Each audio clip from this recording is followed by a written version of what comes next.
And now for an award not based just on last year, but on a lifetime of involvement in Victorian sport. The Victorian State Government Outstanding Contribution to Sport Award. This award is presented to an individual in recognition of outstanding achievement in or contribution to Victorian sport.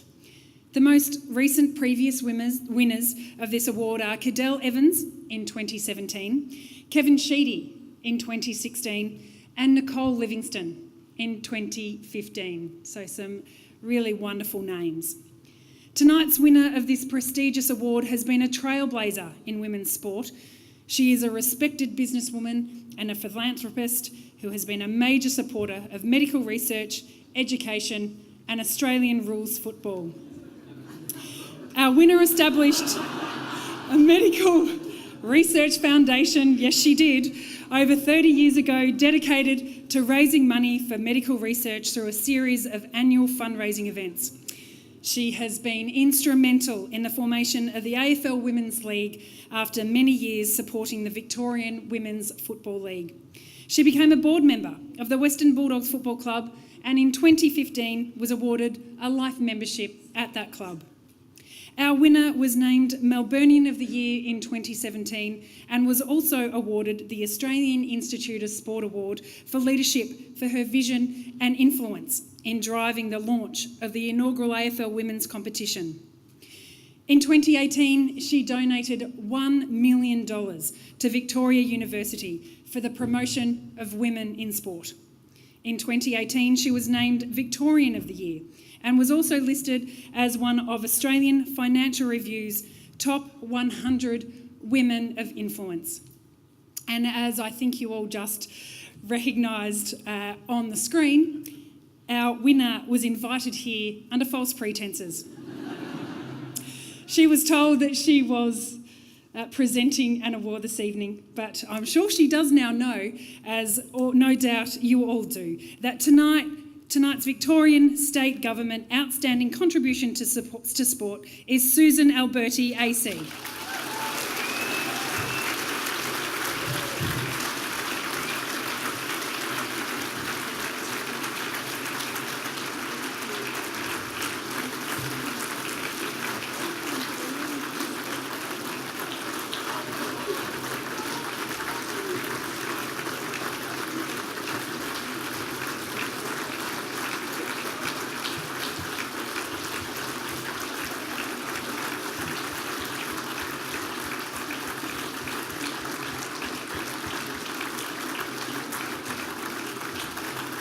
Congratulations, Susan Alberti. And as you may also have noticed, we are welcoming onto stage a very, very close friend of our winner, Mo Hope.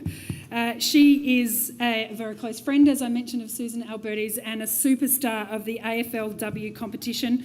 She has joined us on stage to have a chat with our winner and get some more insight into the story behind and the journey that Susan Alberti has experienced. Mo, over to you. How awesome is that, Sue? Another round of applause for Sue.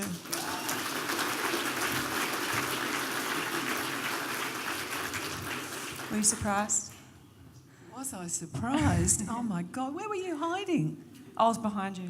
You're joking. I was holding your Dolce I Gabbana was wondering handbag. which award I was going to present. I'm so grateful. Thank you so much. I mean, it's just fantastic. You deserve it. And for those who don't know, I've known Sue for so many years, and I can honestly say, without Sue, I wouldn't be pulling on an AFL jersey. And everything you've done, you supported us when nobody even knew about us and nobody even wanted us to play, and they couldn't even put a league together. That was all you. So when the lives you've changed from what you've done is 100% you deserve this, Sue. So thank you, Mo. I don't think, Mo, you realise how much I've got out of it from watching all these young women develop and grow and just doing what they're doing and enjoying what they're doing and getting fit and healthy. They're not all elite players like you, but it's about supporting our young kids to aspire to be like elite athletes, men and women. So I get so much joy out of it, watching you all grow. Surprise number 2, I've got my adoption paperwork at the back, so if you want to adopt me tonight, Did I'm they happy. know about that story? No, but I'm going to tell them. Yeah. I'll tell you this funny story how I met Sue. as I mentioned, Sue's been supporting women's football for a very long time, and I played for Darebin. I think I was 18, and I never knew who Sue was, but I always seen her at the fancy parties, and she was fancy hair and fancy clothes. And I'm a young girl from Broadmeadow, so I'd never seen something like that before. Well, not in real person. She's got the pearls. And we was a grand final, and Sue came to give the best and fairest, and I thought, I had no idea who Sue was. I just thought she owned the league. And she rocked up with her driver and got out of her car and had like her pearls and her Dolce & Gabbana handbag, and again, I only seen that on the Titanic. And on the day I won best on ground, and Sue had to give the best on ground medal, but before Sue went up, she put her Dolce & Gabbana, well, I thought it was Dolce & Gabbana handbag, on the ground. And my family were behind me, and I was like, I'd pick that up if I was you.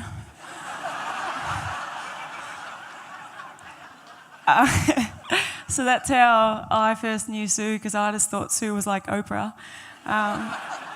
And she thought I was just a tatted up girl running around. So, and then when I heard Sue's story and where Sue came from to get to where she is, she's definitely my motivation to, if I can be anywhere near where you are right now, I'll be very happy, Sue. So you've come a long way. But I do have a question for you.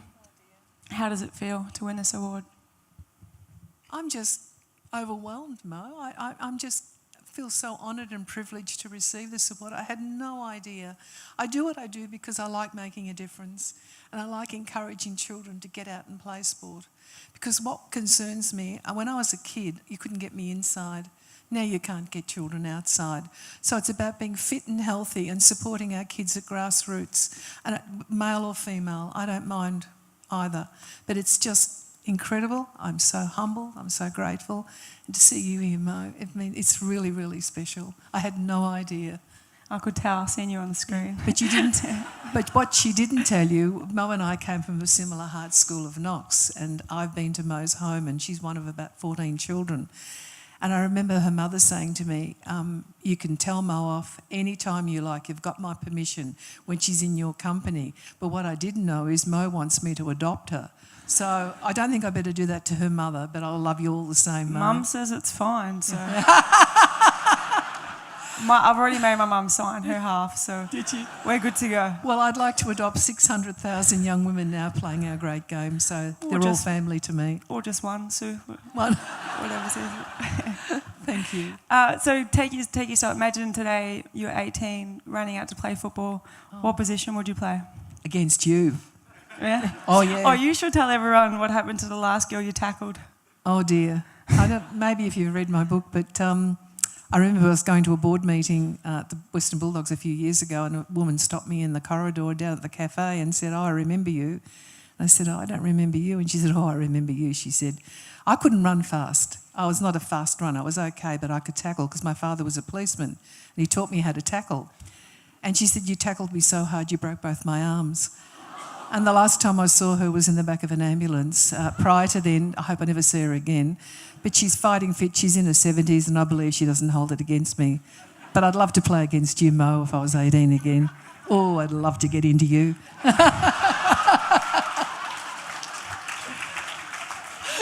got nothing.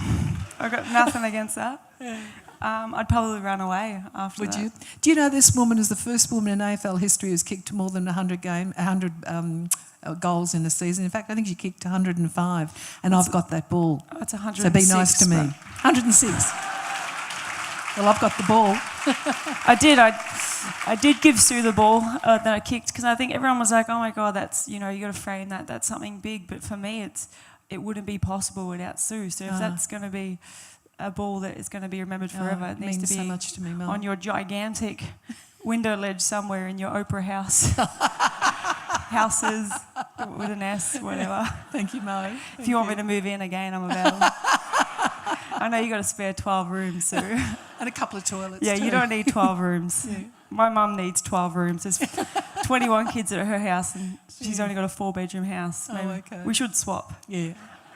Good idea, mate. I remember when Sue came to my mum's house with her driver, and I think it was like a super expensive car, and the driver was a little bit concerned, but my family had never seen a car like that ever. So everyone was just gathering around this car, and I knew you were a little bit panicking, but I'm like, it's okay. Oh, no, fine. It'll be here when you come back.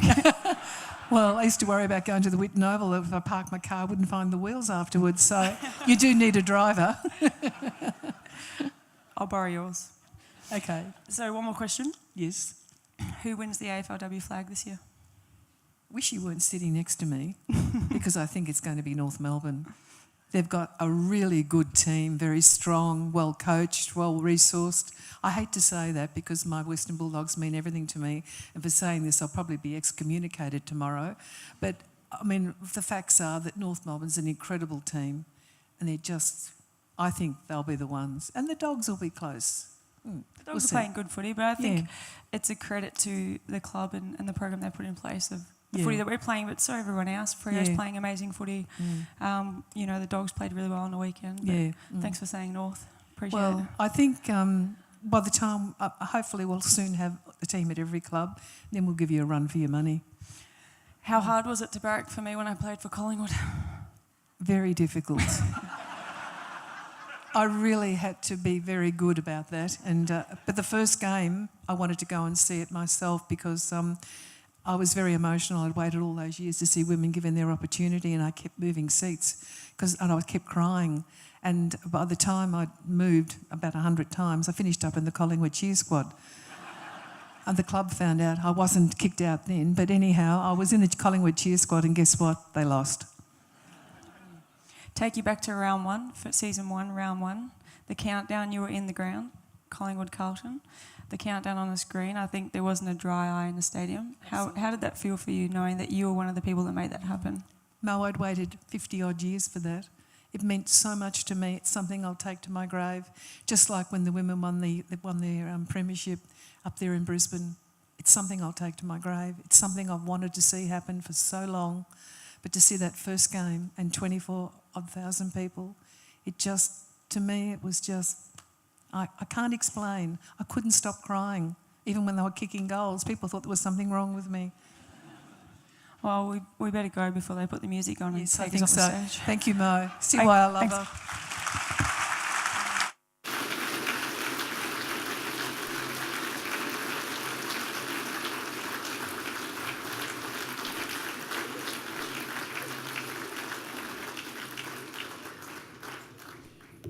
Susan, before you do leave the stage, can I just ask you one more question before you leave? Maybe two, actually. Pick up your microphone there. Mo's exited the stage. When you reflect on your time, particularly in women's football, when you see how far it has come in a seemingly short amount of time, I mean, I know there's been a lot of work up until that, where do you see it going next? How big do you think this can grow? Well, for those who don't know, women's football did start more than 100 years ago. In fact, it was 1913 when the men went to war, when the women played in their positions. So I always say to people, the first 100 years is the hardest. And what I say to the men out there, be patient. We're not in competition against you. We want to work together. We both love the game, men and women. So it's about working together. I would expect in 5 years, we will not be having this conversation. Women will have their league and the men will have theirs, and we'll work together, men and women, to enjoy this wonderful game.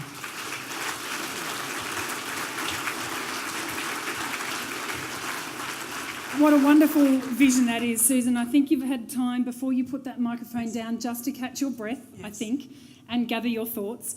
It was a wonderful chat that you've had with Mo, and I've got no doubt that you have many other relationships like that throughout, particularly women's football, but across so many different areas. And I'm sure there are a few people that you'd like to thank, and I'd like to give you time to do that. Oh, thank you. Would you like to come? Thank you.